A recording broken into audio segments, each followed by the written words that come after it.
short-term pain equals long-term gain, and short-term gain equals long-term pain, right? So if you can make the short-term pains, waking up early, eating the chicken versus the pizza, going to bed at 9 versus 3 in the morning, putting the phone down and grabbing the book, these Yeah. short-term pains, You get the long. those are going to have the long-term gains. And a lot of the times guys don't look at the long-term gain. They just look at the short-term gain, which over time, compound effect, hits on the long-term pain. Welcome to the Academy for Adventurers podcast, where every story is a new expedition. Join us as we explore real-life adventures, battles, and moments of growth from people forging their own path. Because life isn't ordinary, it's an adventure worth living.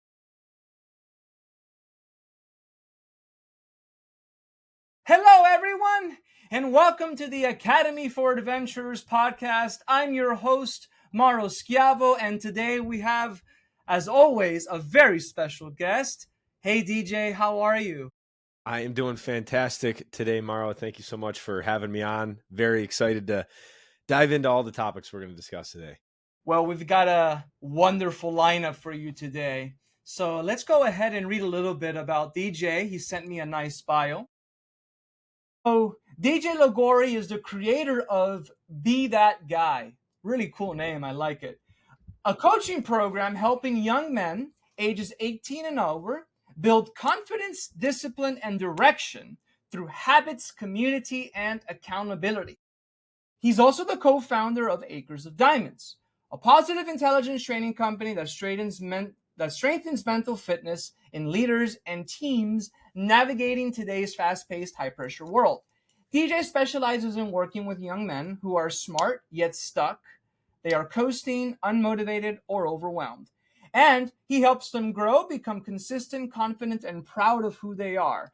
Through Be That Guy, he's coached hundreds of guys across the U.S., equipping them with the tools, systems, and habits to lead themselves and others. DJ is also a dynamic and relatable speaker. That's very important, to be relatable, I feel. DJ combines personal storytelling with simple, actionable strategies that are easily implemented. His message resonates with parents, educators, and young men alike. DJ began coaching at 24. That's something we have in common. He led emotional intelligence trainings for award-winning companies by 25. That was a good year for you. And launched a thriving habit-based coaching community for men by age 27. I guess a good 3 years for you. That work became Be That Guy. He's also the host of the Be That Guy podcast, which I hope to be a guest on sometime, and continues to speak to audience ranging from high school students to CEOs. Welcome again, DJ. Thank you so much, Mauro. I appreciate that introduction. That was I like hearing that said back, because sometimes I think we can forget all the things that we do over, throughout our 20s. I think that's important, kind of to reflect. Yeah.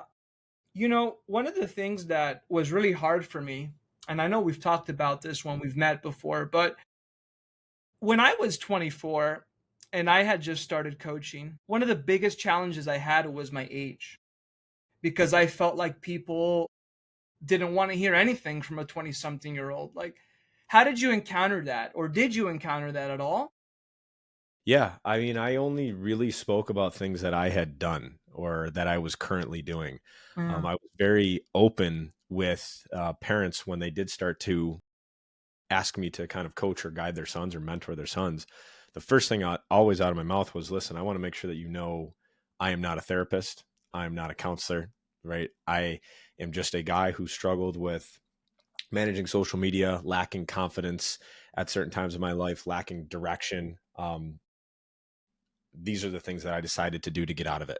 And I said, and I can walk your son through how to do that as well, if that's something that you're interested in.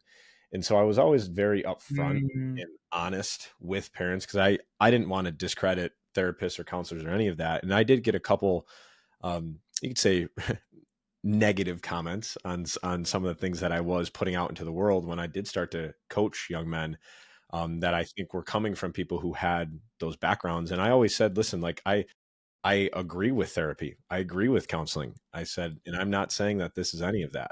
Right? Yeah. Our goal is, I'm really into accountability. I'm really into doing what you say you're going to do. And I personally don't think I need a certification to ask guys questions and listen to them. Right. So that Mm, was kind of my initial pitch. If I ever did get any kickback, and luckily enough, I was honored and still am honored to work with really good parents and good young men, and none of them really were too negative in that regard. I see. I Yeah. see. Well, I guess honestly, if you never get any pushback at all, or you never get any negativity, Hmm. one of the things that I guess I've come to terms with and peace with recently is that then I guess that means you're not really standing for anything. Because if you're not standing for anything, if you don't have a positive mission that you're standing for, then of course you're not going to get any negative feedback because no one has anything to comment against. Like, what do you think about that? So I have this saying that I wholeheartedly believe in, and it's strong opinions loosely held. And so Mm, I mm, heard the first person I heard say that was on the Nick Bear podcast. Nick Bear is the creator of BPN. Yeah, Nick Bear BPN. And he guy. had, yeah, he's an absolute animal. He's been a lot of my personal inspiration around like my fitness journey. And he had on Thomas DeLawler, I believe was the guy. And Thomas DeLawler, I believe, was into fitness, into, and he was some sort of athlete. And they were talking about that saying of strong opinions loosely held. And I really believed in that because I have strong opinions about certain things in my life. Like, for example, I really believe in exercise. I really believe in good sleep. I believe in good nutrition. I think those things are really important. Yet I'm open to hearing different ideas around Hmm. those beliefs, Hmm. right? Doesn't necessarily make me right, doesn't necessarily make me wrong. I think it's important to always be willing to listen to somebody, yet it doesn't necessarily mean that I have to change all of my views and what I believe just because I'm listening to you, right? I can still, hold my position and say yes, yet I'm willing to listen to why you don't think I need to work out or why I don't need to eat healthy or go to bed on time. Totally willing to listen to that. So yeah, and sometimes you do get some negative kickback from it. And frankly, I think sometimes I read the negativity, sometimes I don't read the negativity. I think I like to stand guard on what I consume, right? I'm one of the things that, Hmm. we I kind of share with you before this was being aware of your input, right? And what you're choosing to read and what you're choosing to consume. So I think if you're making an intentional decision to read, whether it's negative comments or negative feedback, just know the impact that that can have on you, right? So I think be very intentional with what you choose to let into your mind, because ultimately it's going to feed out into your reality. Yeah.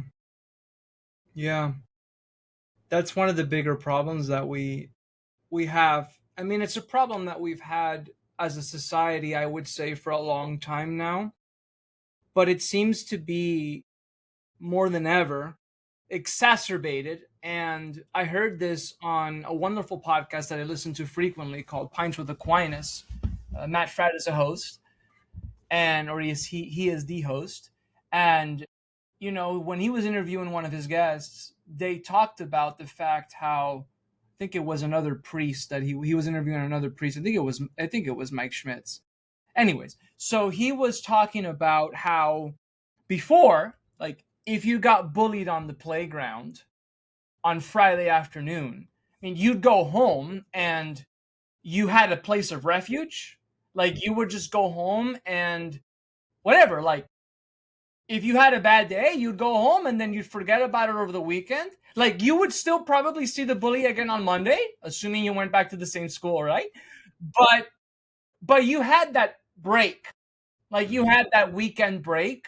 Or even like if it was a Thursday to a Friday, you'd have the afternoon off, like you'd be Yeah. doing other things. But now it's like with the phone and social media, like sometimes what if that guy has your number and he starts messaging you, or he messages your Facebook profile, or he Hmm. or he starts defaming you publicly online, and other people that you both know start commenting on it. It's like you don't have a break anymore. And I Hmm. think that is playing, it affects women more than men, but that doesn't mean that men are not affected. Hmm. Because women are more susceptible, particularly around the ages of puberty. They're more susceptible to negative emotion, and women will oftentimes, like, they'll talk behind your back, that bathroom talk, But that stuff happens to guys too sometimes, you know? So Hmm. like what has been your experience with men that have openly told you it's like, hey man, I've been bullied. I I, I don't know what to do. I don't know how to respond. You know, I'm afraid. Mm. How do you handle that? Because I'm sure that happens all the time. Yeah, so I think when it comes down to bullying, I mean, in all honesty, like a lot of the guys that we work with, since the majority of them are late teens, early 20s, we don't talk a ton about bullying yet. To this regard, I we to this regard, what we do kind of talk about is what can I control right now? Right? I can't control a guy walking up to me and saying something mean to me. I can't control a negative comment. What I can do is I can essentially control how I decide to respond to it, right, and how I decide to listen to it. And so I'll give a good example of kind of what I like my strategy with this. And so one of the things that I really believe in is not to push back, but rather to align. And so to actually let people say what they want to say, and you can actually, I think, give them a lot of their, you can actually take away a lot of their power by actually agreeing with them and kind of like messing with their psychology a little That bit. disarms them, right? You can Yeah, disarm them, right? And so yeah. this is something that, I mean, this is, you could say like maybe some psychology type of things, but like for example, when we initially started running Facebook ads, I remember we had a woman comment on a ad pretty negatively. Like she said some really Really? negative things about me and But you personally? about me personally, and Does she about even some know of you? the, Like, no, I'd never met her before, I always and wonder though sometimes, you know? Yeah. no, Yeah. I don't think I'd ever met her. If I have met her, then I empathize with her. That was the way that I chose to look at it. But she said some nasty things about kind of what we were talking about earlier, like, hey, here's the problem in the world, right? DJ is giving advice. He's not certified. He's not a therapist. He's not this. And so I Yeah. commented back and I said, hey, you make some really great points, and You make some really good I points. appreciate you bringing those up. I just want to, make everybody aware that I am not claiming to be a therapist or claiming to be a counselor. I said, we've just noticed there's a lot of challenges within these young men. And these are some of the things that we're working on the guys with. And I appreciate you outlining, some of the challenges that young men are facing today.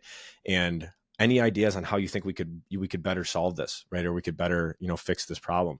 And so she never messaged back or never really said anything. And so I actually shared the reaction with my business partner, and he loved it. He said, this is such a emotionally intelligent thing to do.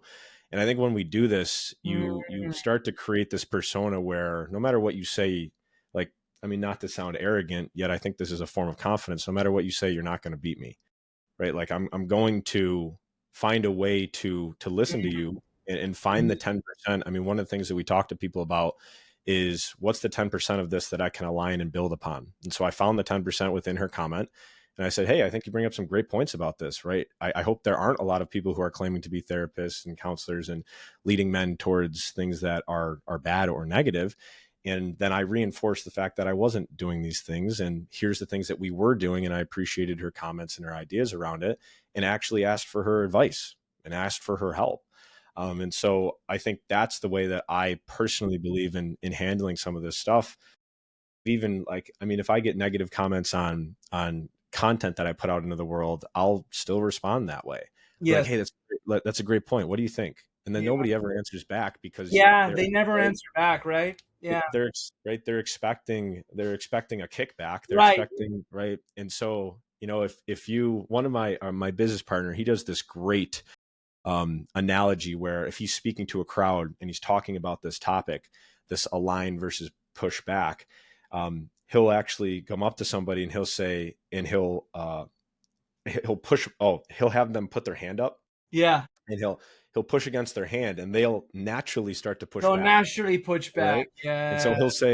he'll say something like, what are you doing? And they're like, I don't know. Like they don't even know what they're doing. And he's like, why are you pushing back? And they're like, I don't know. Like I thought Yeah. that. So I Yeah. think it's a natural, Yeah. I just think it's a natural thing to want to push back, right? Yeah. Because our brain is in survival mode. We're defending ourselves when really there is no threat here, Hmm. right? It's a comment. There's no physical threat to me, right? It's all based upon the story that I'm creating in my head. And so if you can align with that, you actually disarm the person pretty quickly. And I think it also shows a level of maturity that you're not willing to stoop to their level of being a, tough guy behind the screen type of thing. Yeah. Yeah. Oftentimes I will respond with just God bless you, you know. Yeah, That's that's what I perfect. respond with. I mean, Right. honestly, like Yeah. my just a few weeks ago, my wife was talking to me because I had put out a video and it got like 1,000 views. So there were some comments on there. And she said, "Hey Mauro, like just so you know, when you come home, like when you open the video, like don't let this stop what you're doing. Like there's this guy that put a very nasty comment." And I was like, interesting, first of all. Hmm. Second of all, thank you, because my wife knows me and my wife knows that I wear my heart on my sleeve for better or Hmm. worse. And in the past, if I had a prospect, or I'll share this story. There was a young man that I was working with. For she the mom had hired me to help him with self defense, but she Okay. also like seemed to hint at, like, I talked to her about, hey, this is my background, and she was very interested in the development coaching that I was doing, very interested, and we'd had a few sessions, and as far as I know, everything was great. I Hmm. asked her, she was great. The kid was loving it. I mean, I say kid, but he was like 16, right? She was loving it.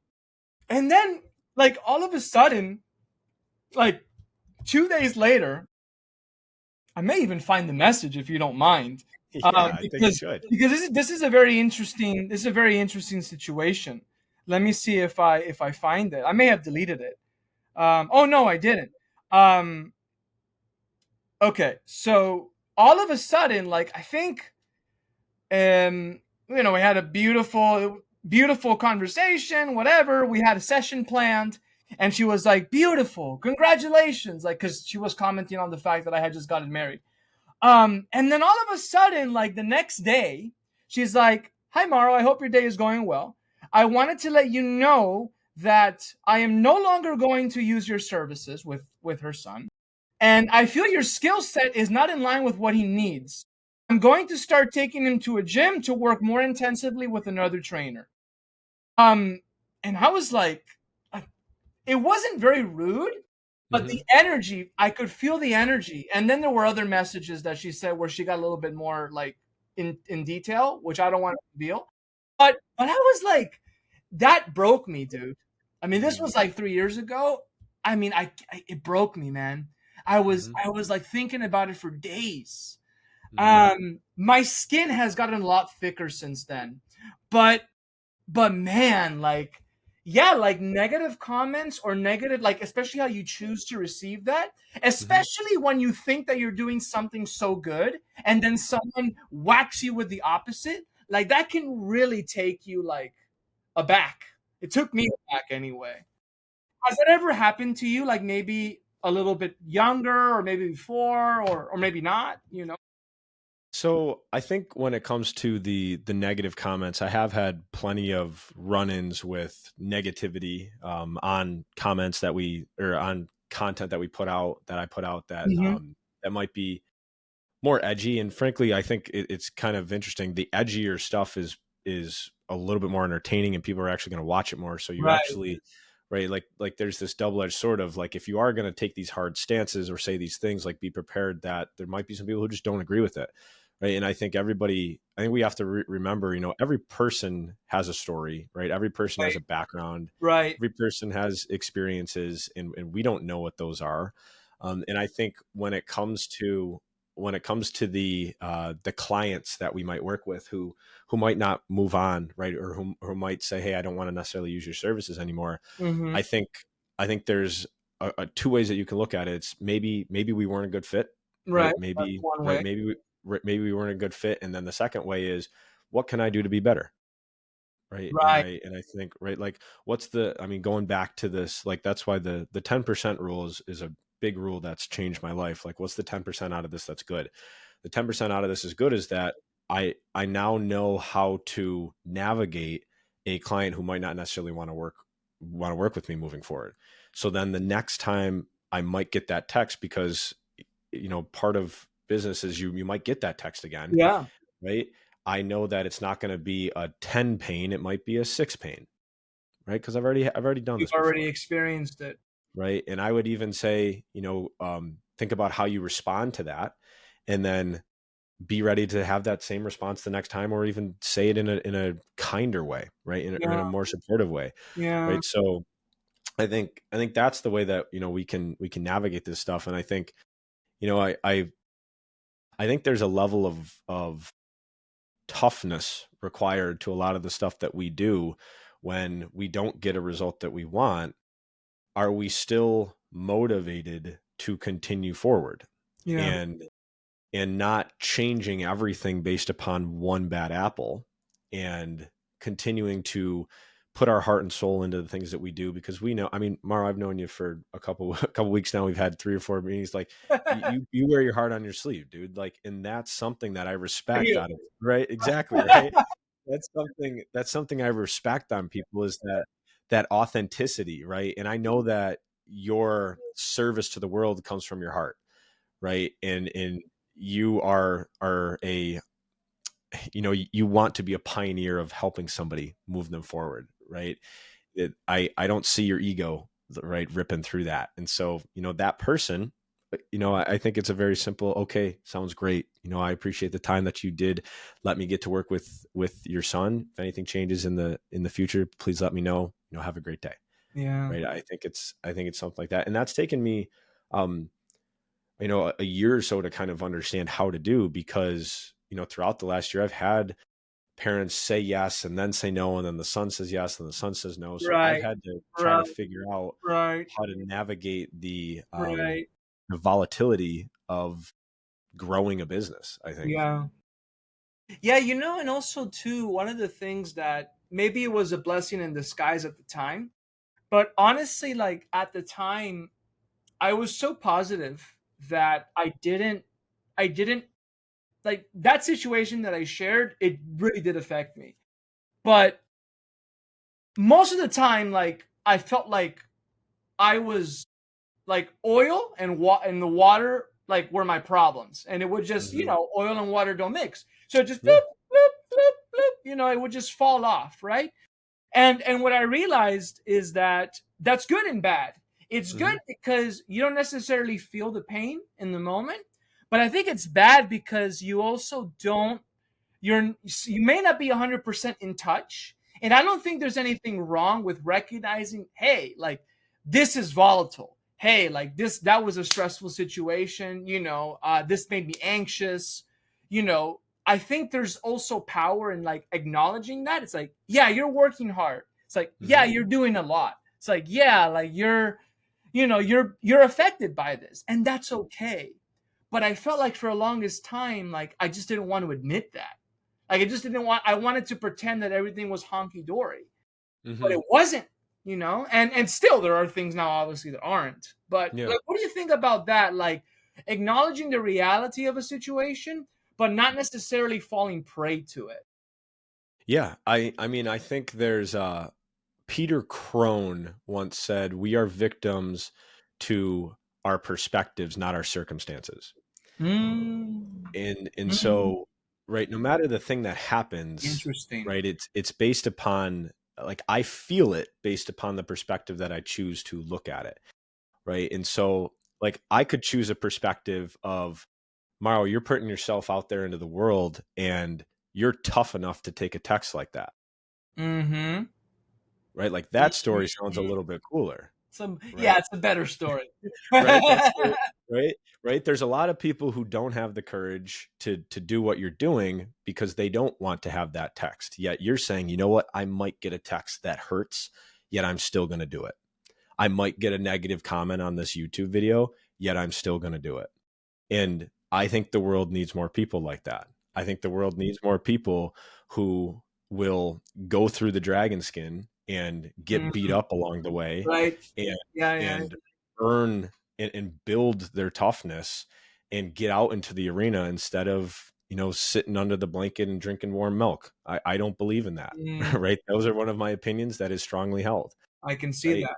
Yeah, Right. and I So can hear it in your tone too. Yeah, you're it's serious about it. it's something. I mean, I was raised that way, and like I said, right, we all have our backgrounds and our histories, right? So that's just what I think is right. Doesn't necessarily make it right. So yeah, I think there's a lot to that story that you shared, right? And I think it shows a lot of your character. And um, I give a shout out to the people who are courageous enough to do this work. Yeah, amen to that. I agree Mhm. wholeheartedly. So I love to talk about adventure. I mean, Yeah, hence the name, right? yeah, So yeah.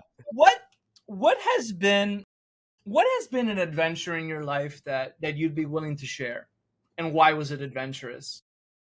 What's been an adventure in my life that I'd be willing to share? So, I mean, it's funny. Like before, when you were like, "What? How do you define adventure?"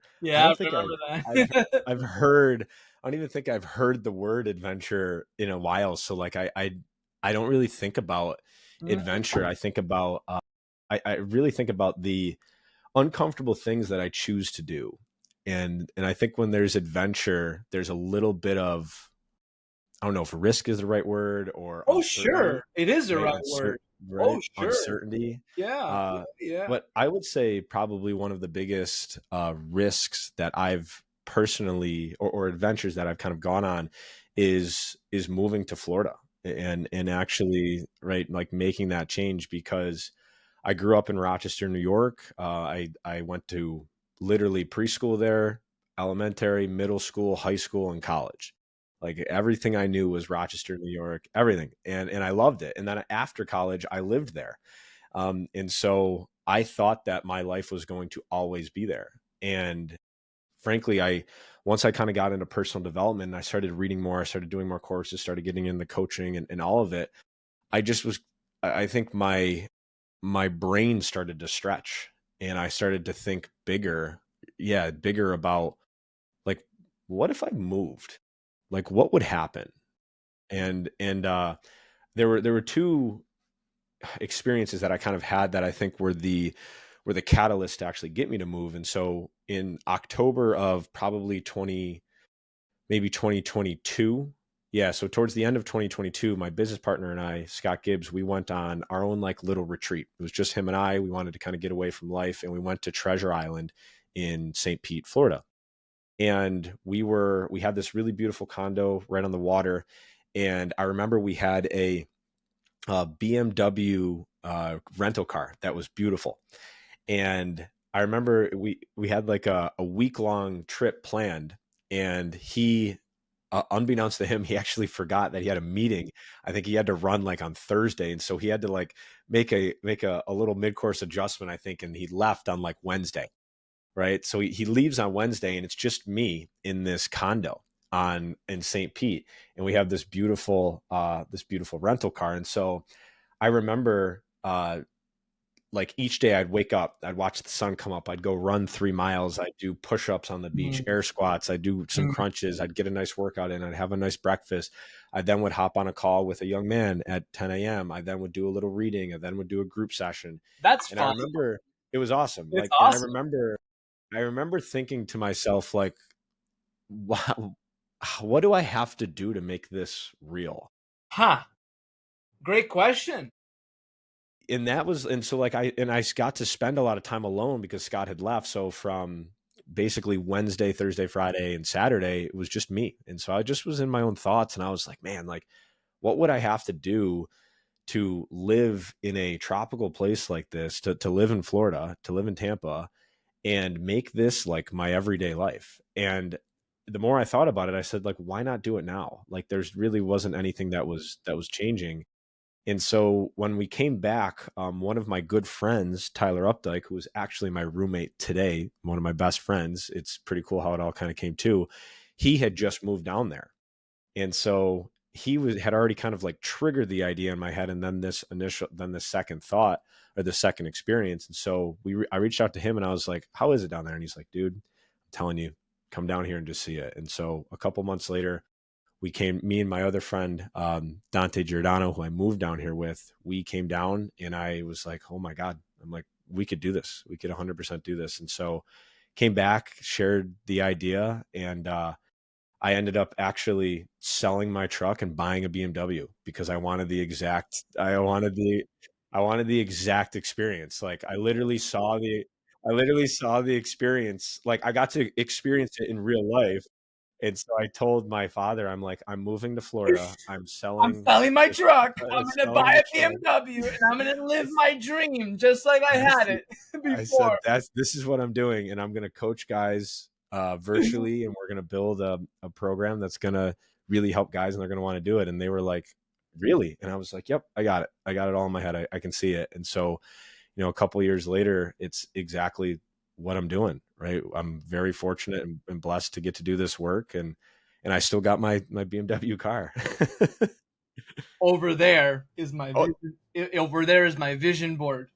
You know, yeah. and a lot of the things on that vision board have come this year. A lot of them Hmm. have come to life, and there are a couple there that are yet to come, but I would say a lot of them have come to life. And I think that's powerful because you basically had a vision in your head and you Hmm. you made it work. Yeah. Like you probably did it. What was the time span? Like how Like long? how Yeah, long it took me to kind of move. from idea to moving and coming here. Oh, I mean, it was pretty quick. I mean, it was like so October was when we had came down here, and then I basically the rest of the year, so like November and December of that year, I was like, what would this look like? Like I kind of was like, all right, I could live here, right? How much is rent? Would I be able to swing this? Do I do this? Do I do that? And then uh we went down in March, or excuse me, we went down in January for Gasparilla actually, because they wanted to show us what Gasparilla was at the end of January, which was an absolute Gasparilla. blast. Gasparilla is like it's this weekend event where everybody dresses up as a pirate and they like shut down the city of Tampa. And so my buddies were like, dude, come down for Gasparilla. Like you'll see Tampa in its just rawest human form. And I was like, sweet. So we came down and we had an absolute blast and then came back and I was like, I think we can do this. And so I ended up basically calling the place that my buddy lived at and was like, hey, can I live like how do I rent an apartment there? And we ended up signing a lease. And so we moved out of our house, me and my buddy Dante, and we moved into our other buddy's house for like a couple months. And then we moved down in the summer of 23. So it was probably about 8 months 6 months. later. Okay, Yeah, it eight was months. probably about 8 months later after that. That's pretty good. Yeah. You did that in under a year.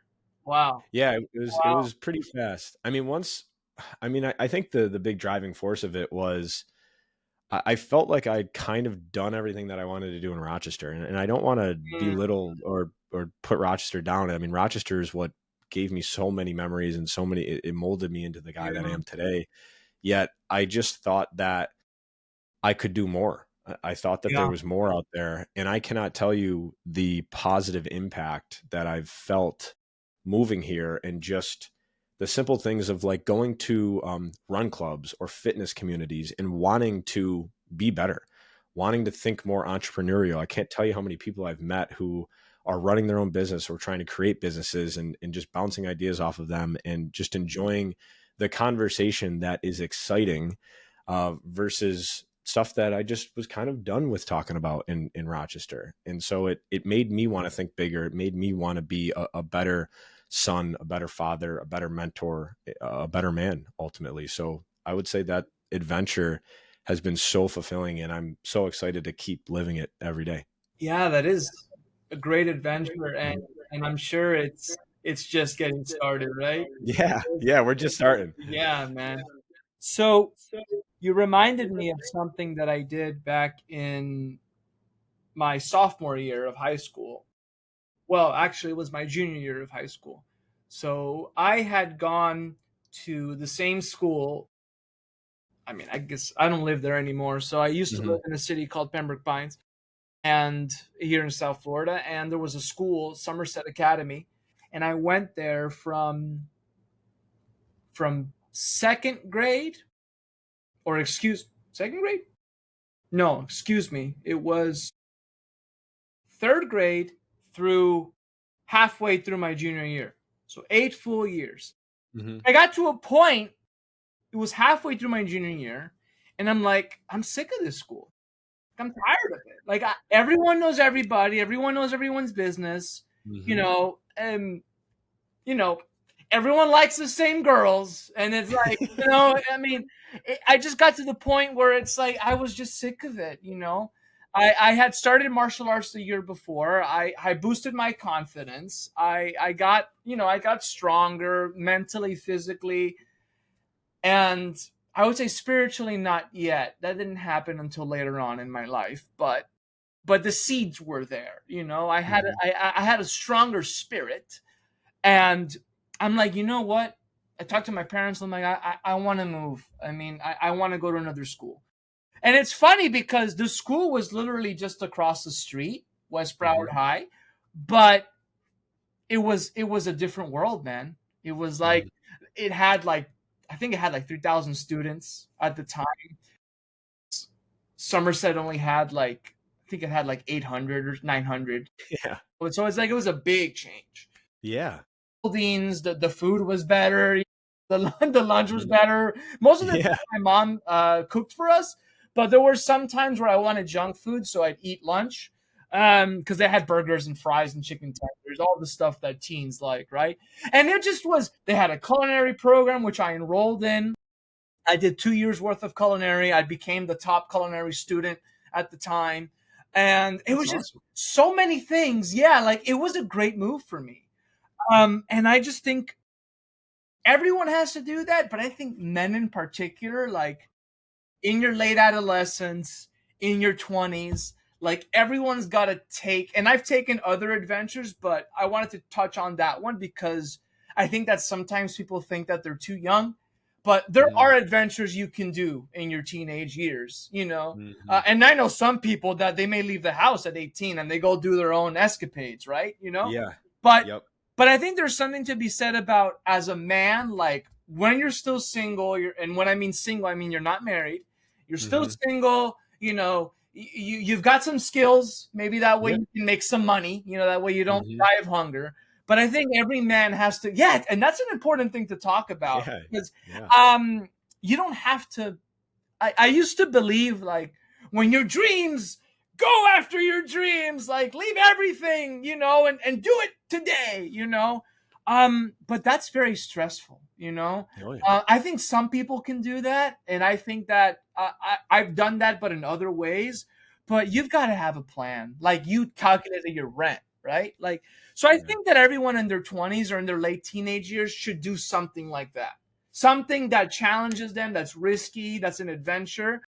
Do you ever encourage that in the young man? Like, do you ever push them to say, what's an adventure that you can go on? Like, Yeah, I mean, a lot of the I mean, a lot of the adventures right now for these young men are literally just getting out of the house, right? mm, Like that's yeah, I've I had mean, clients like that. Yeah, right, getting out of the house and going and talking to strangers or going to Starbucks and saying hi to somebody you don't know or yeah, saying hi to somebody on the road, right? Like yeah, the adventures, yeah. I think I think the term adventure, right? Obviously, it's proportional. Yeah, right. There's different types of adventure. So, my encouragement right now or coaching to these guys is, I think confidence. I mean, throughout that whole adventure that I just explained, like my confidence in myself improved because there were a lot of things that I had never done before that I just had to figure out how to do. Right, Mm, like a simple thing of like shipping your car down from New York to Florida, right? Like I didn't want to drive it. I wanted to fly. And my buddy Dante, he was in for it as well. And so we had to figure out how to do this. And it was a little bit more work than we thought. Little things like that, right? Marrying dates together for leases, right? Making sure you have enough money for security deposits, making sure your yeah, bank accounts are good, like yeah, little things like that, yeah. that require attention, that References too, require sometimes, right? Yeah, right? Exactly, right? Like making sure that these things are taken care of, it requires some attention. It requires some focus. And it's not just sitting around playing video games or looking at your phone. Like you have to get out there and actually gotta get figure this out stuff out. there. Right. So a lot of the adventure that we talk about with these guys is, some people might not think it's adventure, yet for them it's like, hey, like let's get out into the world, right? That Let's is an get some job, adventure. Of course it is. right? Exactly, right? So, Absolutely. Get out right, into the world. There you get go. out into the world, right? Go apply to some jobs that you think you might be interested in, right? You think that girl's cute at the bar, maybe go talk to her, right? And go ask her out, right? Like, I think that's really the adventure that I'm trying to focus on here, right? Starting small and then slowly working it up a little bit. What an adventure. That is an Yeah. adventure. Yeah, I did a video just 2 days ago talking about momentum and doing small steps. Bro, that stuff adds up, man. It adds up. Like a lot of people, like, because in the beginning, there was a coach that I did an online program with, and it's funny how we did that at the same time. We need to stress. Yeah, yeah, but so we were laughing before because we asked each other the same question at the same time. This was before the And then we just went silent. Then we and then just we both just went silent. We're like like looking who's at each gonna other. answer first? So this coach that I did the online program with, he talked a lot about exponential curves. It was a great analogy. And like you're at zero, you're at level for a long time. Because an exponential curve is that, right? That's Mhm. an exponential curve. And he would say that for the longest time, all you can see in front of you is a wall. That's what you see. Because imagine it's a graph and there's all you see is a wall, right? Because you're still on the x-axis. Mhm. But once you're on the y-axis, like it's skyrocket. And what's funny is that another guy that we both know about, Jordan Peterson, that you Mm. would always say that, and we talked about this in one of our meetings, right? Like getting from 0 to 1.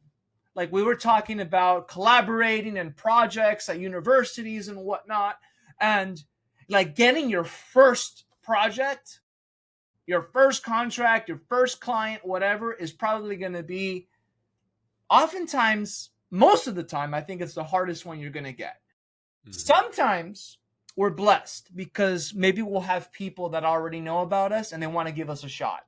Like I remember when I just became a personal trainer. This was when I was like 20. Yeah. My aunt wanted to support me. And she's like, Mauro, I'll be your first client, you know? And she actually ended up being my second, I think, because I had another client before. Mhm. So so I think you're the same, like, very resourceful. Like you got to make things happen. So you figure it out, right? Oh, yeah. Sometimes you get people that are willing to support you, but I would say most of the time, and maybe God will say, here you go, like, take this, like, Mhm. no charge, right? It's That's free. fair. It's on the house. It's true. Um, but most of the time, like your first thing is really hard. Like getting from 0 to 1 is really difficult. And most people they quit in Mhm. any endeavor, right? Like going to the gym one time. There are people that, man, I know people like this, that they went to Ross or whatever, they bought the gym clothes, they bought they even started paying for the membership and they never go. So they never do their first real workout, right? And are you able? Well, you're able to, but are you willing to talk about like maybe one story of your life where going from 0 to 1 was just really difficult, and like how you did it? Alex Hermosi, you familiar with? Yeah, Alex Yeah, Hermosi. yeah. He's That been guy a is like work until you die, and if you're not dead yet, keep working. Um, yeah. I I have a little bit of pushback against him, but I think I love a lot of what he says. Yeah, Yeah. I yeah. think he's been a really big influence for me when it Mm-hmm. comes to resilience. I think resiliency Mm-hmm. and Mm-hmm. and staying in the fight. And so he's one of my board members. I like to say I have 6 board members who I That's think about cool. a lot. Yeah. Yeah, yeah, Yeah. kind of six people who I really look up to, who I want to be like one day. Interesting. And Interesting. he talks about how people's success is really determined about how long they can do the boring, and Mm, and yeah. that and I remember hearing that probably a couple years ago, and I thought to myself, all right, like there's going to be a lot of boring days. And I think when people talk about entrepreneurship, they talk Yeah, about the surface, yeah. right? Be They your talk own about boss, work your own beer, hours. Yeah, work your own hours. And yeah, really what it is, it's kind of the complete opposite. It's you work yeah. way more and you make much less in the beginning. In the beginning, And absolutely. the scary part or the risky part is you don't know when the beginning is Yeah, going to end. So there's a lot of uncertainty. And so, could be 5 years. You know, right, it could be a could be 5 year. 3 or 5 years of just of grind. Exactly. Right. So you don't really know what tomorrow holds, right? And all you can really do is control what you can control and put effort into things. And I put effort into the things that you think are the right things to put effort into. Mm, And then testing and measuring, taking the small pieces that work, testing and measuring again, and slowly evolving your product, your service, your community, your group coaching program, whatever, into something that truly does work.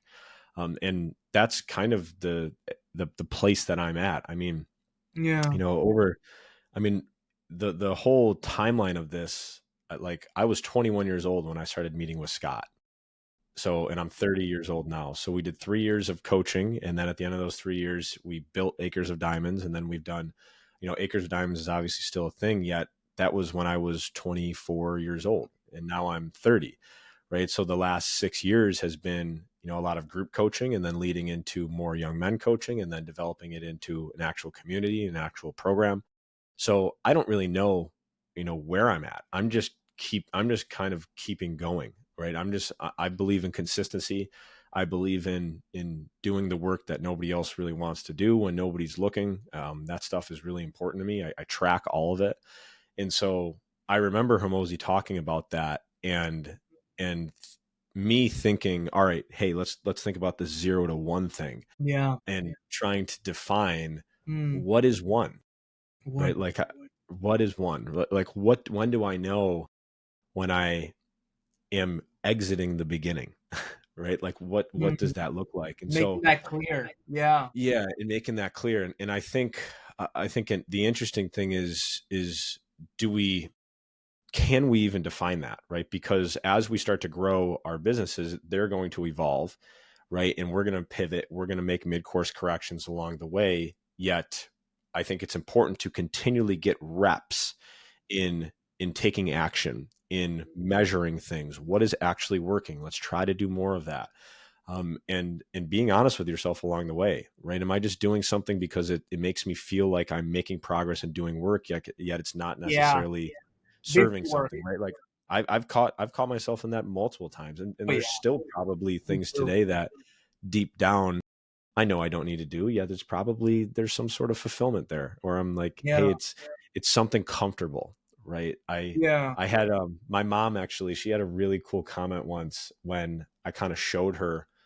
My mother flew down a couple weeks ago or a couple months ago, and we had a great week together. And she kind of saw how much I was working, and every time I go home, like I bring some work home to get yeah, to kind of get some stuff done. yeah. And she said, she had this really cool comment. She said, I now can see why you love working out. And I said, why? She goes, it's something you have total control over and you know how to do it. Yes.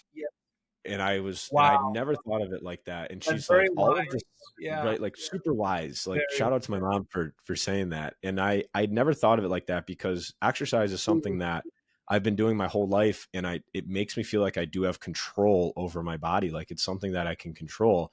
Where growing a business and all of the stuff we're doing with Be That Guy, Zero. right? I can't control the outcome. I can't control a lot of things. All I can really do is control my inputs, right? My time, my energy, my effort, my attitude. And I have a lot of really good control over those things, yet all the rest of it is just kind of out there, which is scary and uncertain. I don't know what it is, DJ, but I swear to you, like we must be on the same wavelength today because that's yet another example. Because just an hour ago, I recorded a video where I was talking about joy and how exercise and working out is probably one of the only things in your life that you can actually get instant feedback and you can control your results. Because if Mm. you do the right things, you will get it. And I swear to you, and then the other thing I said is you don't know that if you take a risk in business. You don't know that if you take a risk in relationships. I kid you not. Like that video was recorded like like an hour and 20 minutes ago, you know? Hmm. It's crazy. Yeah. It's crazy. I Yeah. don't know what's going on, man, but it's happening. Yeah. Well, I think control is something I think we all control. I think is something we all want, right? Everybody wants to feel in control, and I think a lot of the young men today that we work with, I feel like they are lacking control of their lives. And they want to find it wherever they can. And I don't Yeah, blame them. I don't blame them. exactly. And That's why so it they turn makes to bad things too, right? Like exactly right, and substance that's why they abuse. turn. Yeah. Yes, right. That's why like video games are a very simple thing to control, Yeah. right? And it feels Your great. phone, right? Like I think we find something that makes us feel good, even if there is a long term negative effect from it. And one of our members last night, we had our club call. We have 2 club calls a month for all the guys. We get on and talk about a relevant topic. He had a great line about how every action has an equal and opposite reaction.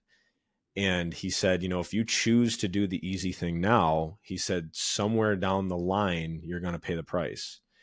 And I absolutely loved that because it was such a beautiful way to pay respects to discipline, right? Where, hey, I'm going to do the painful thing now for the long-term reward, versus the easy thing now for the long-term pain.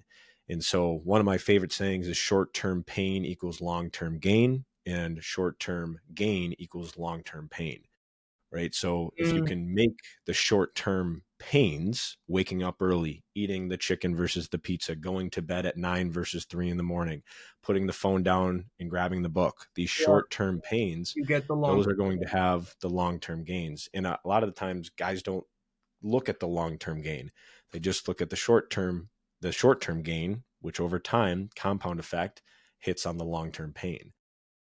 Yeah. Yeah, that's super wise, man. I love that saying. What what do you think about battle?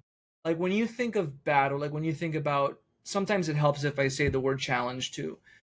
But battle is one of the pillars, and I think that both men and women have to face battles. Hmm. But let's talk about men. Like what are the battles that men are facing today, and how can they overcome them? Hmm. I've never looked at it as battle, but I think that's a really powerful way to describe it. Now, I mean, the first thing that came to my mind is the battle of vulnerability Mm, with guys. mm, And mm. to be completely honest, I'm not a huge fan of the term vulnerability, because, and Yeah, I've used this example before. Um, if you watch Sports Center and there's a couple sports anchors and they're saying, "Hey, the defense is vulnerable here," right? What are they saying? They're saying that the defense is weak there, right. right? So every guy who watches Sports Center says, "Oh, vulnerability must mean weakness."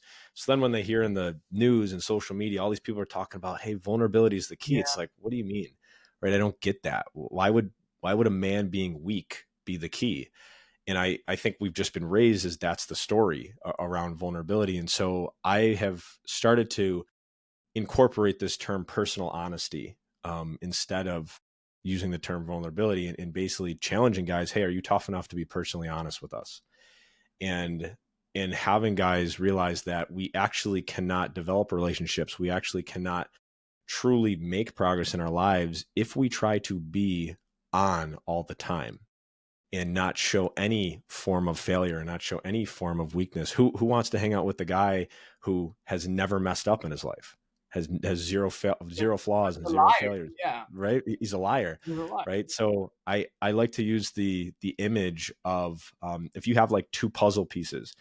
Well, so first, let's say you have two perfect circles, all right, and you try to connect those perfect circles, they won't connect.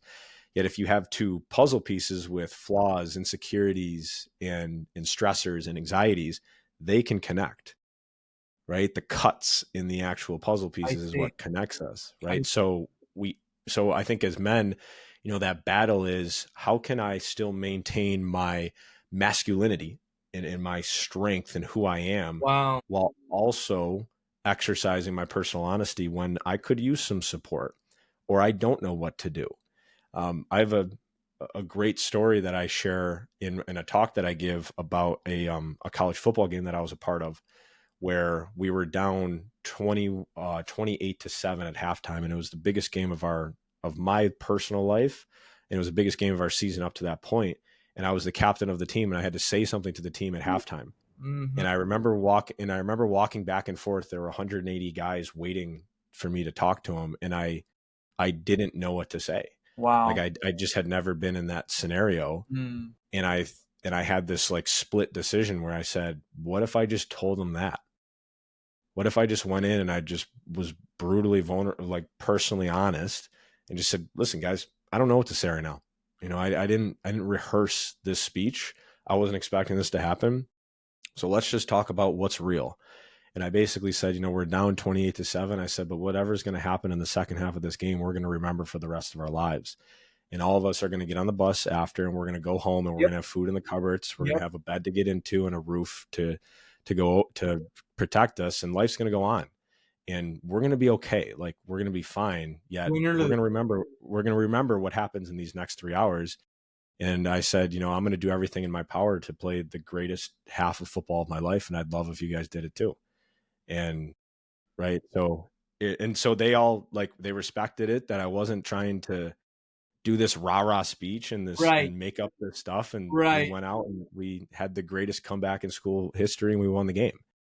Right. So it was a really cool Wow. experience.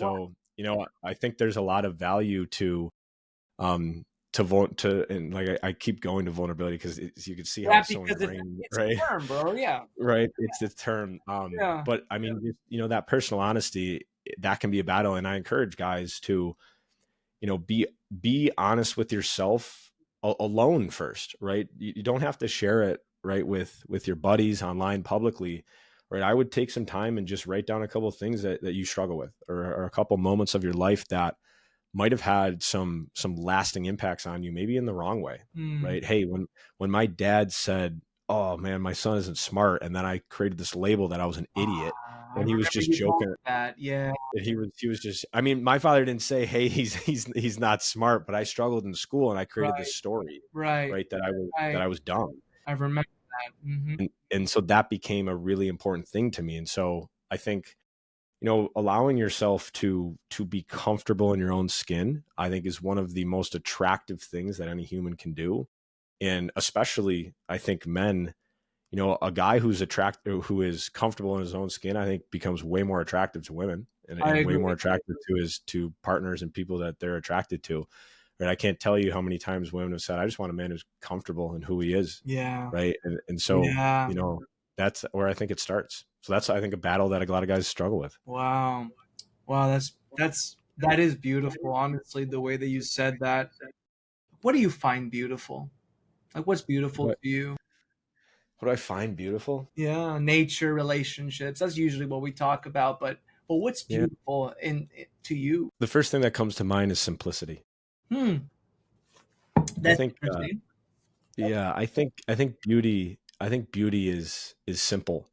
Um, pretty and simple. I think about, like, this might sound a little weird, but like I think about like women when they're just like very natural, like they don't have makeup on, and Yeah. they're Yeah. just like simply there, and I'm like, man, they're beautiful, right? Like Yeah. like in my head, I just Yeah. think about like how beautiful they are in that moment, and I Mm, think about the simple things of like fresh cut grass, like, I think is like yeah. beautiful, right? Like, you can think about like that smell. Yeah. One of the things that, like, I love steak, and I love ground beef and chicken. Like, I love food, Beautiful. and like, just absolutely beautiful to me. Like, it is so important.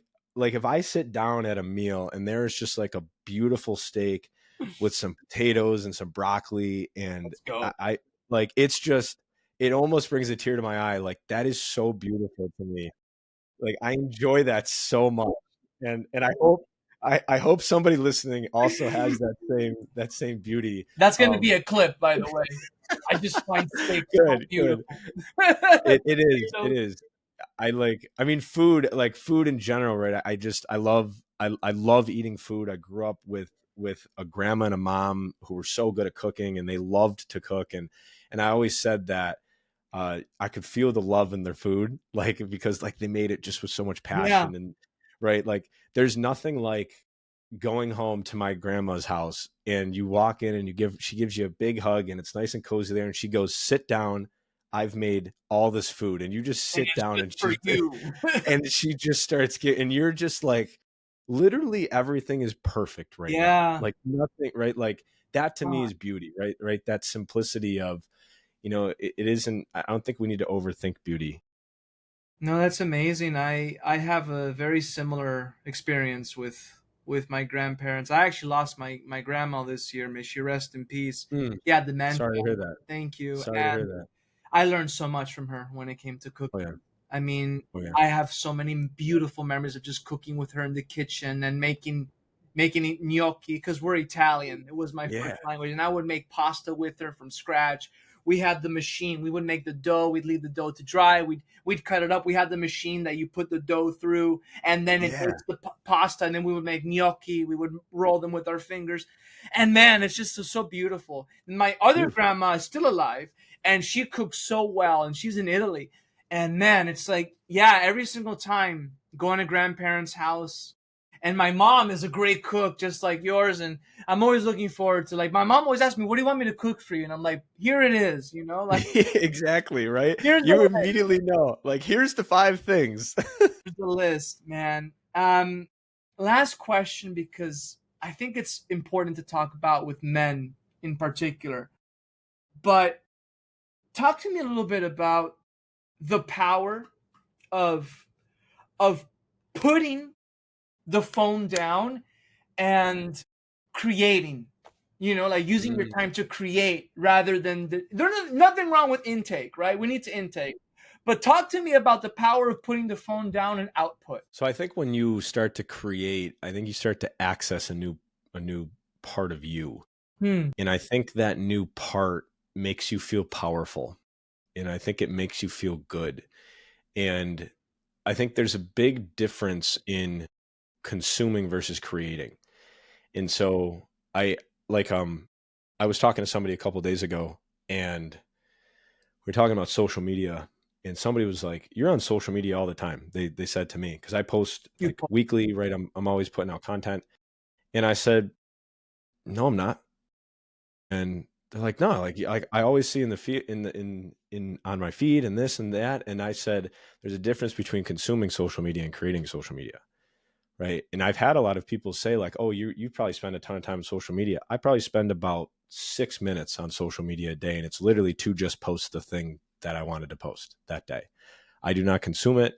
And that gives me power. It makes me feel better, because I think when we start to shift into creativity versus consumption, I think we then start to become the greatest influencer of our thoughts.